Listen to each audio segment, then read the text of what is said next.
میں صاحبزادہ صاحب آپ سے آغاز ہے، اور سب سے پہلے میں چاہوں گا کہ اسی حوالے سے فرمائیے کہ یہ جو اعتراض اٹھایا جاتا ہے کہ یہ خوشی کا تصور، یہ خوشی کا کنسیپٹ کہاں سے آ گیا، تو یہ فرمائیے کہ دین اسلام میں خوشی منانے کا تصور قرآن و احادیث کی روشنی میں موجود ہے، اور جب خوشی اتنی بڑی ہو کہ اس سے بڑھ کر کوئی خوشی نہیں۔ بسم اللہ۔ بسم اللہ الرحمن الرحیم۔ جناب علی رضا ارشد صاحب، میں آپ کا بڑا مشکور ہوں کہ آج آپ نے ہمیں روز نیوز کے اس عظیم پلیٹ فارم پر دعوت دی اور میلاد شریف کے سلسلے میں ہمیں بھی گفتگو کا موقع دیا۔ میں عرض کرنا چاہوں گا، بالکل خوشی کا جو کانسیپٹ ہے، خود اللہ تبارک و تعالیٰ پاک قرآن میں ارشاد فرماتے ہیں کہ قل بفضل اللہ و برحمتہ فبذلک فلیفرحوا واہ واہ واہ، هو خیر مما یجمعون۔ واہ واہ، اللہ تعالیٰ ارشاد فرماتے ہیں کہ اے محبوب آپ فرما دیجئے قل بفضل اللہ و برحمتہ فبذلک، واہ، کہ محبوبہ آپ فرمائیں جب تمہیں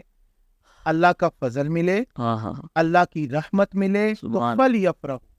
تو اللہ، خوشی مناؤ۔ سبحان اللہ، ہوا خیر مما یجمعون، اور جو کچھ بھی تم خوشی مناؤ گے، واہ واہ، ہوا خیر مما یجمعون، یہ جو کچھ تم نے دن و دولت جمع کیا ہوا ہے اللہ یہ ان اکبر، سب دن و دولت سے بہتر ہے۔ اللہ اکبر، اب یہ سوچنے والی بات ہے کہ ایک مقام پر نہیں، کئی مقامات کوٹ کیے جا سکتے ہیں جہاں پر اللہ نے اپنی نعمت کے لیے، اپنی رحمت کے لیے، فضل کے لیے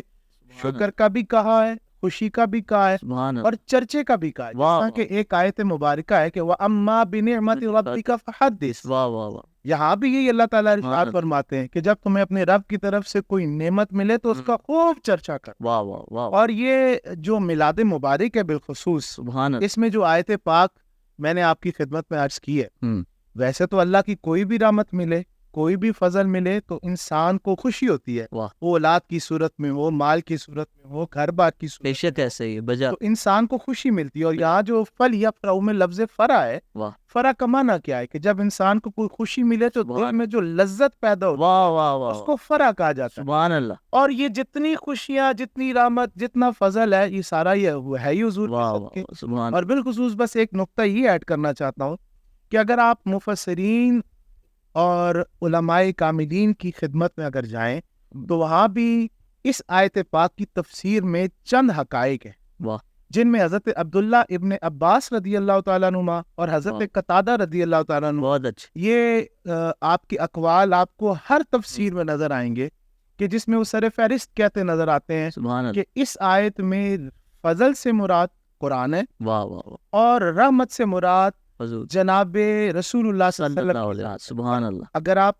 باقی تفاسیر کا بھی مطالعہ کریں تو اس میں 3 جملے اور ایڈ ہوتے ہیں، واہ فضل سے مراد قرآن، واہ، رحمت سے مراد دین اسلام، پیارا دین متین۔ سبحان اللہ، اور ایک قول میں یوں ہے کہ فضل سے مراد قرآن اور رحمت سے مراد جناب رسول اللہ صلی اللہ علیہ وسلم کی حدیث مبارک۔ سبحان اللہ، بہت آپ کا قول مبارک۔ بالکل، تو اگر آپ غور فرمائیں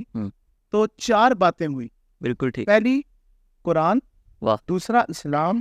تیسری حضور کی حدیث جو شریعت بنتی ہے، بالکل صحیح، اور چوتھی حضور انور کی ذات کریم۔ بالکل صحیح، اب آپ اگر جوڑنا چاہیں تو حضور کی ذات کریم کے ساتھ واہ، تینوں چیزیں متصل ہیں۔ اگر حضور نہ ہو تو نہ قرآن ہے، اللہ نہ اکبر، اسلام ہے، اللہ، نہ حضور کی حدیث ہے، یہ حضور کے بغیر کچھ نہیں۔ بے اور شک، یہاں ذالکہ کا میں ایک نقطہ واہ واہ، کر دوں، یہاں مفسرین ایک اور عجب نقطہ بیان کرتے ہوں، ہیں کہ فضل اللہ اور رحمت جو بیان کی جا رہی ہے، وہ کہتے ہیں ذرا غور کرو، قرآن میں جہاں بھی ذالکہ ہے ایک واحد کے لیے آیا ہے، بالکل صحیح، اور یہاں پر 2 باتیں ہیں، فضل اور رحمت۔ رحمت، تو وہ فرماتے ہیں کہ یہاں 2 باتیں نہیں، ہاں، قرآن اور اسلام ضرور ہے، لیکن یہاں صاحب قرآن کی بات ہے، واہ واہ، یہاں صاحب اسلام کی بات ہے، سبحان کہ اللہ، یہاں ذالکہ کی ضمیر اس طرف اشارہ کر رہی ہے کہ فضل سے مراد بھی حضور کی ذات ہے اور رحمت سے مراد بھی حضور کی ذات ہے۔ سبحان اللہ۔